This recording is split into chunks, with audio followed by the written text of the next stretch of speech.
Okay, we're gonna make pane con gorgonzola. So we're gonna start with some baguette. Best thing to do with the baguette is to use old stuff, really. If it's stale, it's kind of like quiche or something like that. You can use the next day. So we're gonna cut this into sections about an inch thick or so, right? And we're gonna put these in the oven for a few minutes to kind of toast them up. But if this bread was stale, it would be perfect because we're gonna use it to soak up all of the cream sauce that we're going to make from the pane con gorgonzola cream that we're going to top this with. So we're going to put these in the oven probably at about 400 degrees or so, just to kind of cook them up and get them kind of crusty. And we'll throw that in the oven and leave that in there for about, I don't know, 10 or 15 minutes, and then we'll come back to it. So while our bread is in the oven and it's toasting, then we're going to start the cream. So this is really easy. We've got some gorgonzola.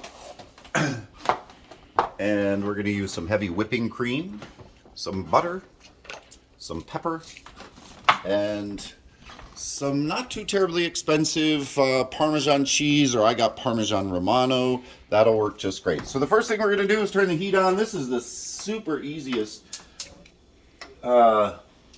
dish that you are ever going to see. So the first thing we're going to do is put our cream in.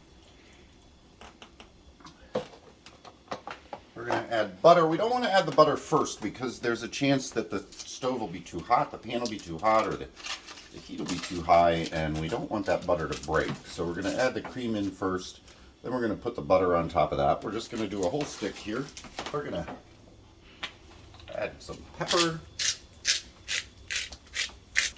and just because I love them so much, we'll add a couple of whole peppercorns as well. Going to add a little nice touch to that. Then we're going to add about a cup of that grated Parmesan or so, about half of that. And then we're going to let that boil. And once that comes to a boil, we're going to simmer that for a little while and let it cook, and we'll come back as soon as that's done.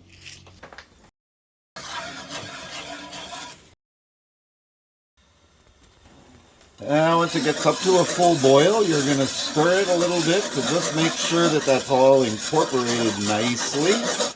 And with it continuing to boil, we're going to add our gorgonzola. And for this, we've got about 2 cups or so. I've bought some crumbled gorgonzola just for the ease of making this. And you may find some nicer gorgonzola or something in a block that you'll have to crumble up. So we're going to stir this in, and we're going to let this cook down for just a little bit, and we'll be right back. So we've added our gorgonzola, and we brought this to a boil again, and we are going to now, once this is at a good bubbly boil, we want to turn down the heat to low, and we're going to let that simmer probably for about 5 minutes or so, maybe another 10 minutes. We want that to reduce down a little bit and get some of the moisture out of there, so we're really focused on those flavors. All right, so we've let this simmer for about 10 or 15 minutes, and I believe that our bread is probably done. That looks pretty toasty. So we're going to pull our bread out. And the way we're going to do this is, where's our plate here? I'm going to take a couple of these for the individual. Set those up on the plate. Very nice. We'll turn our heat off here. And then we're just going to take this Gorgonzola cream, and we are generously going to top our bread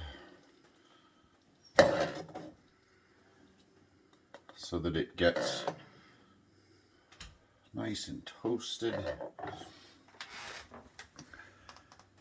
And then if we wanted to, we could use a little garnish to put on top of that. And there's your finished product.